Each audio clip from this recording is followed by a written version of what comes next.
Last time I saw you on Tuesday, I started to talk about the subject of gratitude, and at that time I managed to talk a little bit about maybe the different sorts of shades of meaning of how people can be grateful, but also how they can sometimes be rather ungrateful.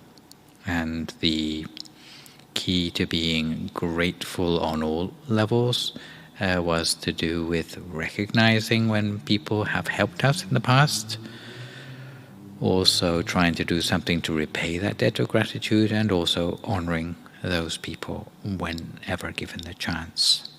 But today I will talk a little bit more about how to actually become more grateful and some of the benefits of doing that from the sort of sources that are generally available for life hacks in general, and also from some more scriptural Buddhist sources as well. Recently, scientists have become more interested themselves in how gratitude changes the brain. And interestingly, there was a study in 2017 by a couple of fellows called Joshua Brown and Joel Wong, who surveyed about 300 adults who were struggling with mental health concerns of various sorts.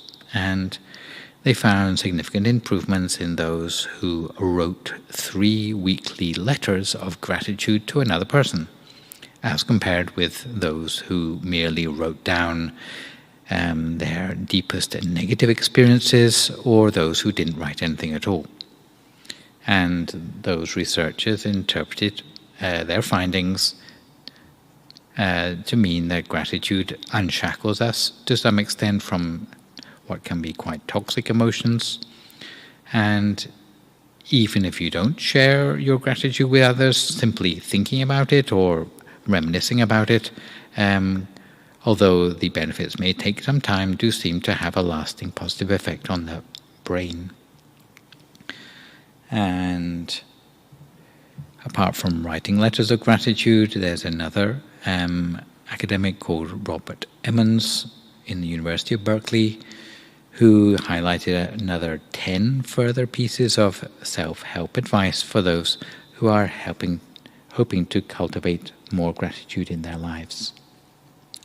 So the first of these is to keep a gratitude journal, where if you write things down to remind yourself of the gifts or grace or benefits, good things you enjoy in life, setting aside time on a daily basis to recall moments of gratitude, even those associated with quite ordinary things. Maybe another person's personal attributes which you're grateful for or value people in your life, then it will sort of start to build up a theme of gratitude in your life more generally. So it could be anything at all that you're thankful for each day, to keep that positivity topmost in your mind. So if you ever have gloomy feelings creeping up on you, then you should be quick to go back and look at all those things which you've written down.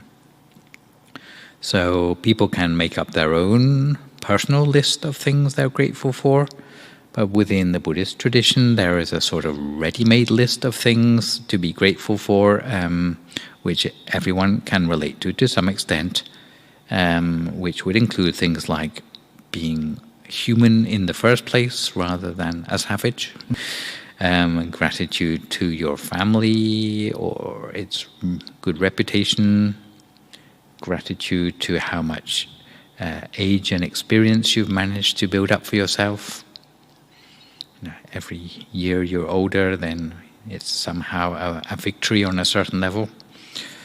Gratitude for the good things which you've managed to achieve in the past, your sort of track record, as it were, the level of education you've reached, or the people who you've been fortunate enough to be taught by in spiritual or worldly ways.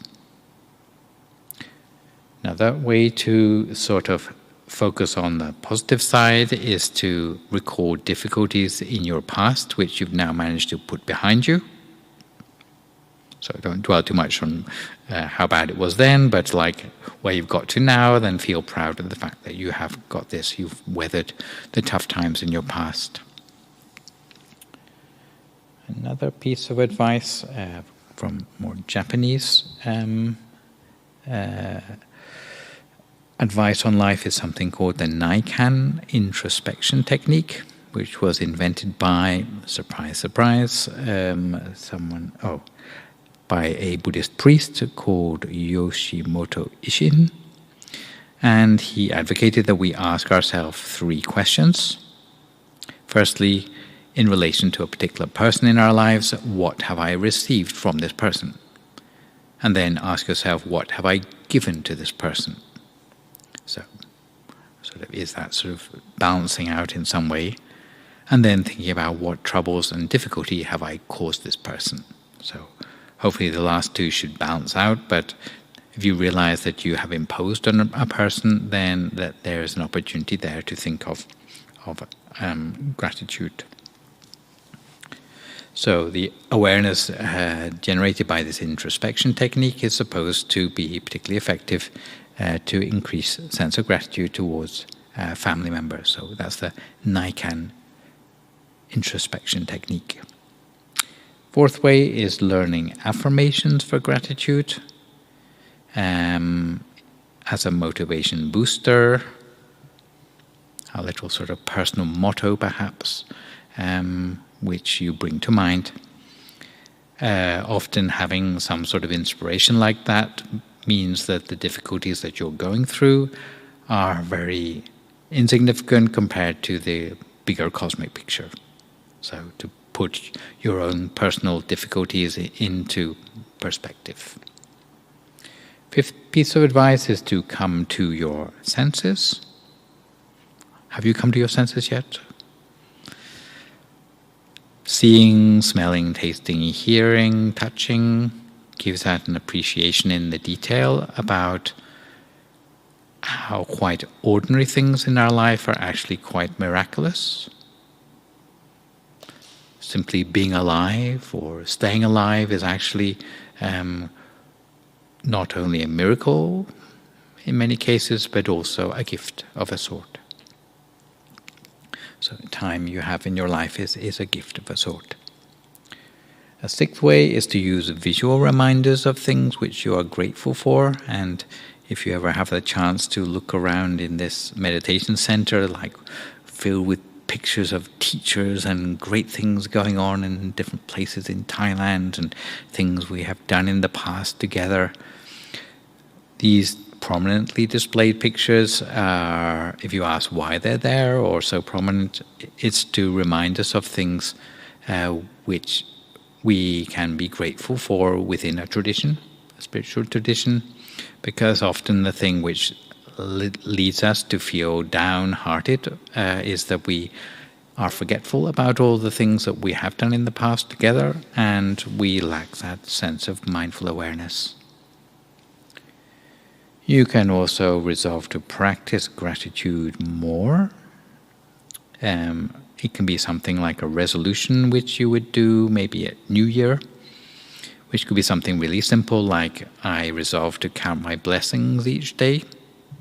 And if you sort of stick it on your mirror or something like that where you can see it often, then it will help you to keep on track with whatever you've decided.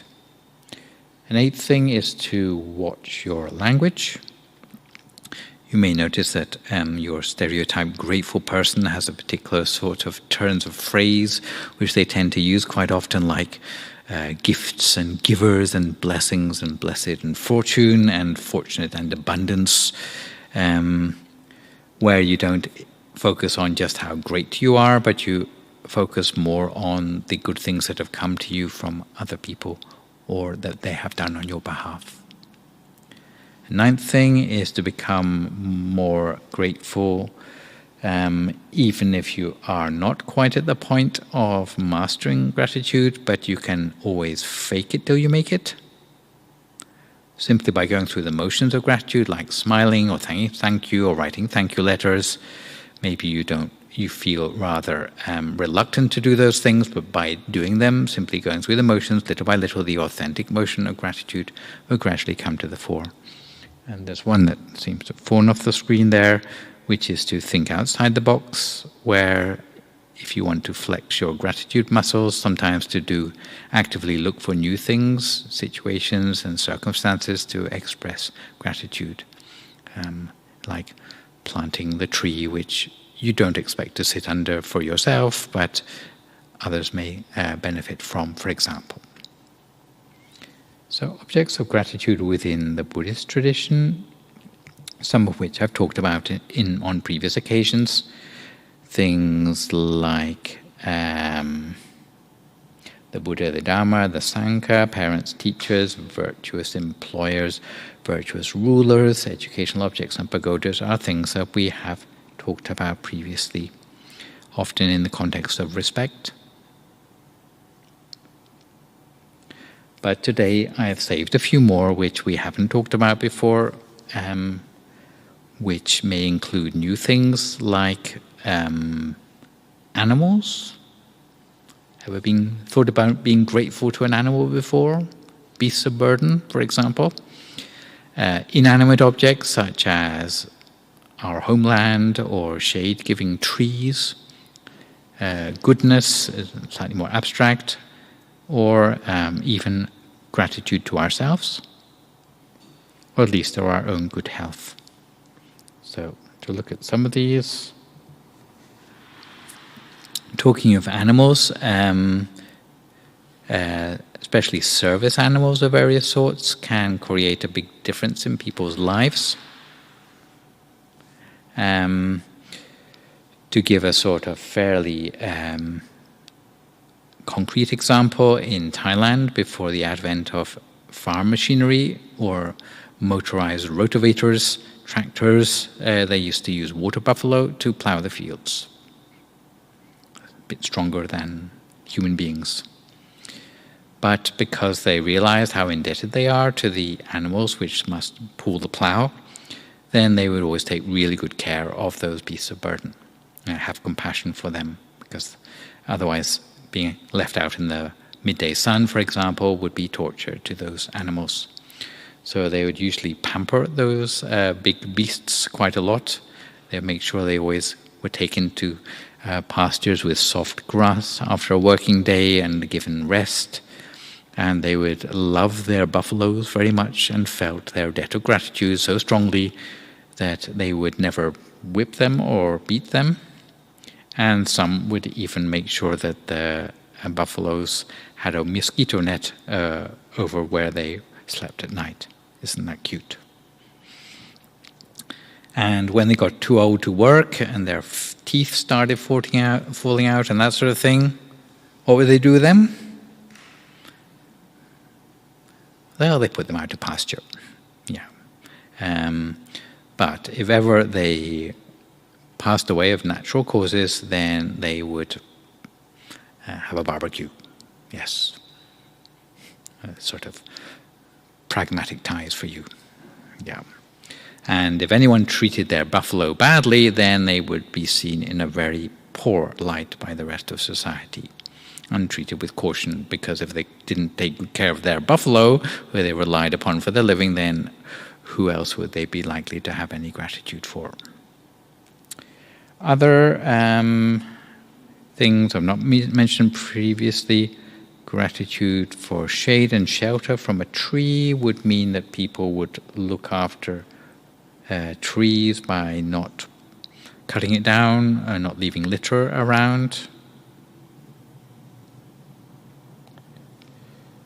Inanimate objects such as your homeland might seem a little bit strange, that some people sort of do their own homeland down quite a lot, rather than thinking with gratitude about maybe their ancestors who defended their borders in the past, or who maintained a status quo and sense of peace in the society which they've grown up in, which not really advocating patriotism, but it's more like at least having a sense of place and gratitude to the place you come from. Another thing is the good deeds which you've done in the past, the opportunity to cultivate merits in life, which we talked about a little bit in blessing number 5. We're now up to 25, so some time ago. But the chance to, the latent benefits that can come from any chance to help out others and to put a smile on other people's face sometimes can come back to you in quite a good way. So the gratitude for opportunities for that can be quite transforming. For example, here in the temple, the monks can only survive because of the things which people bring to support the temple. For example, at mealtimes, and the mealtimes are often brought by people on a food rota. And a rota sounds rather like it's a chore. But many of the people who I've spoken to said that they regard being able to bring food as a privilege rather than a chore, because it's something that sort of keeps their mind sort of on a positive note, at least once a week for them.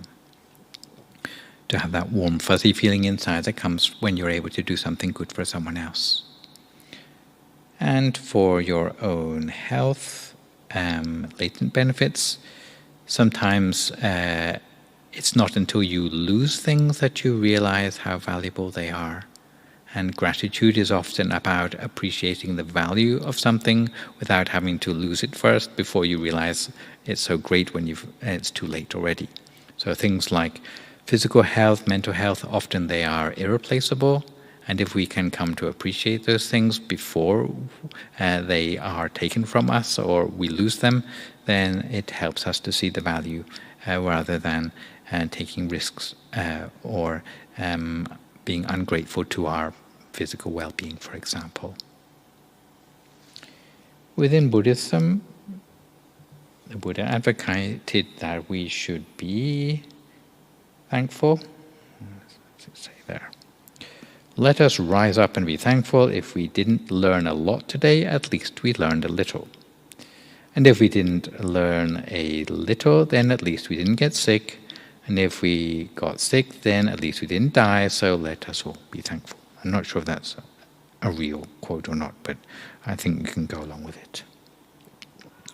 But there is certain other Buddhist advice on cultivating gratitude.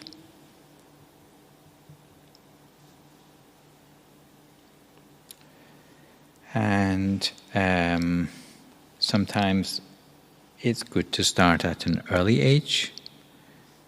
Sometimes as children we get a little bit annoyed when we get pointed out that we should say please and thank you and write thank you letters and this sort of thing. It sounds like the sort of thing that adults say all the time.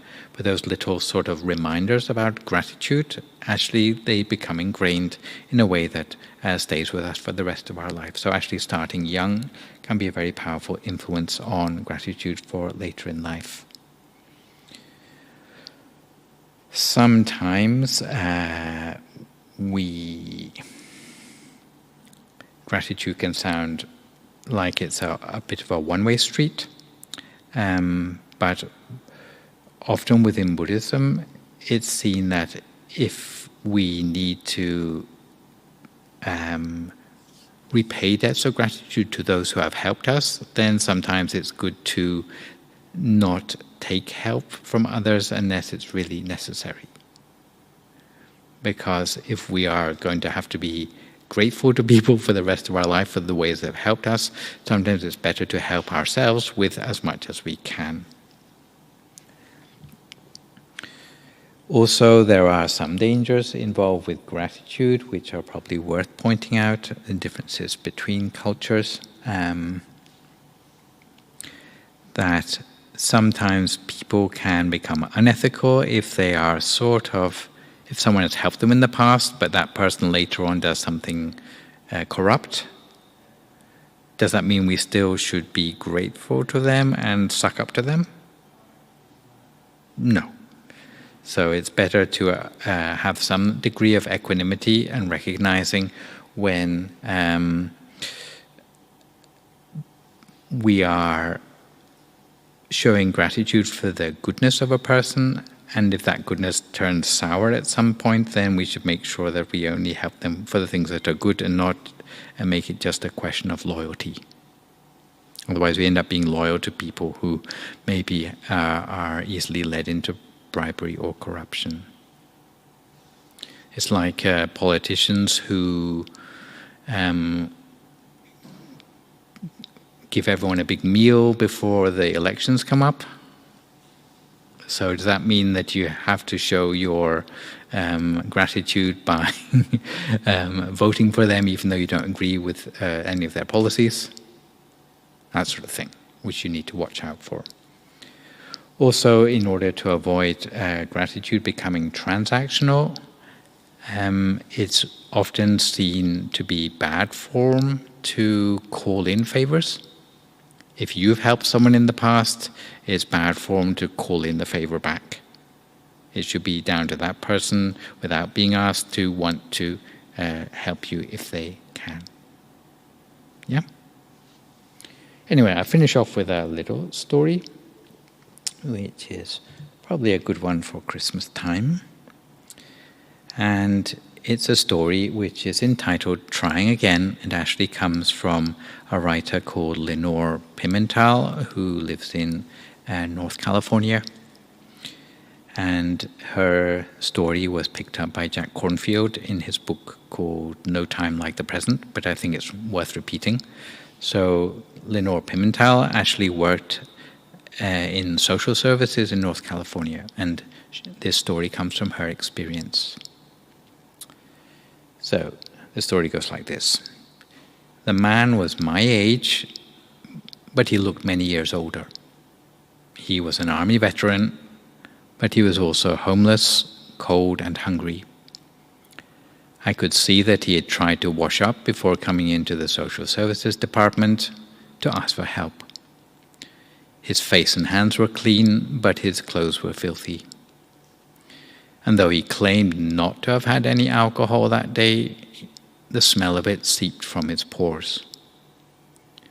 I wanted to get him into rehab, so that was her job basically, and I asked him if he was ready to come in off the streets.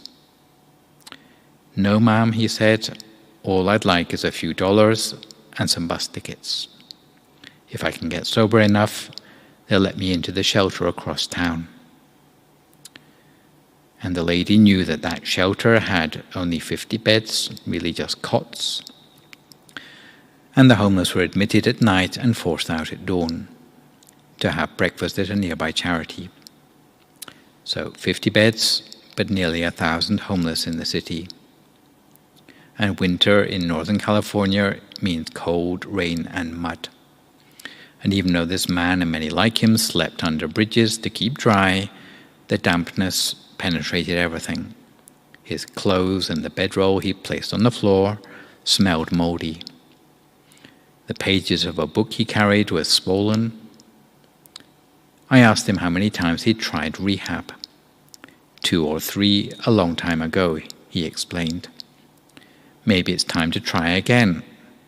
I explained I got a client who had gone through the program 7 times before it took.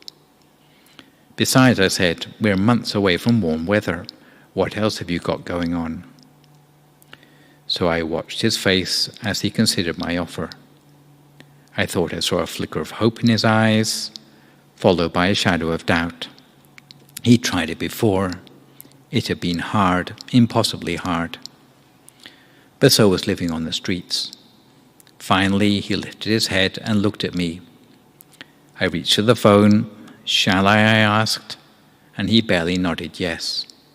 An hour later, I handed him over to a recovering alcoholic, also a veteran, who would drive him to one of the best rehabilitation facilities in the county. Come visit me when you graduate, I said as he left. I barely recognized the man when he came into my office 6 months later. So tall and handsome, smelling like outdoors, and holding a big bouquet of flowers. So to finish off with for today,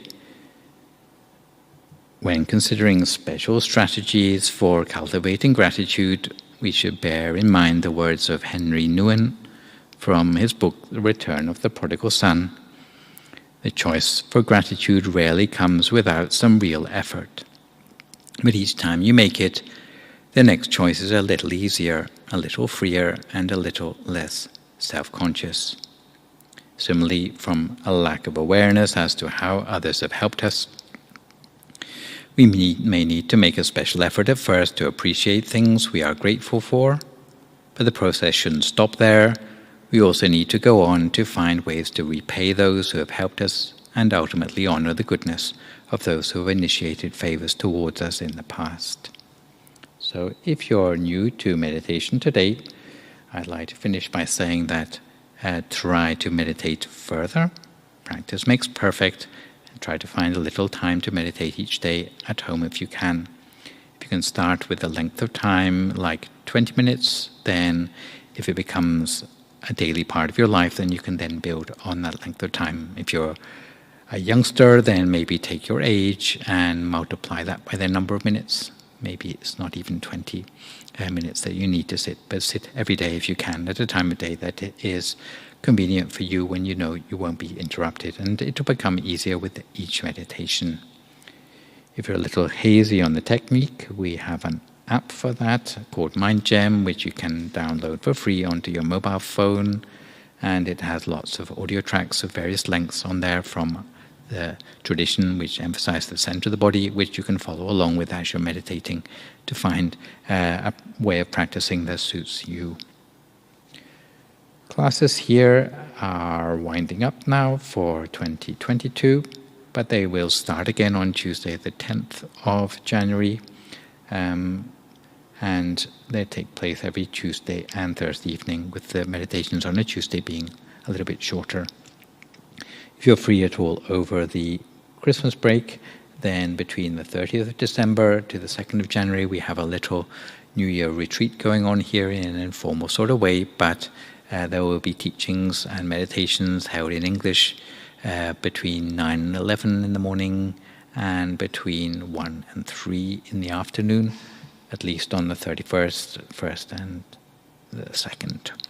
Yeah, if you're interested, drop in, or for the whole of it if you like.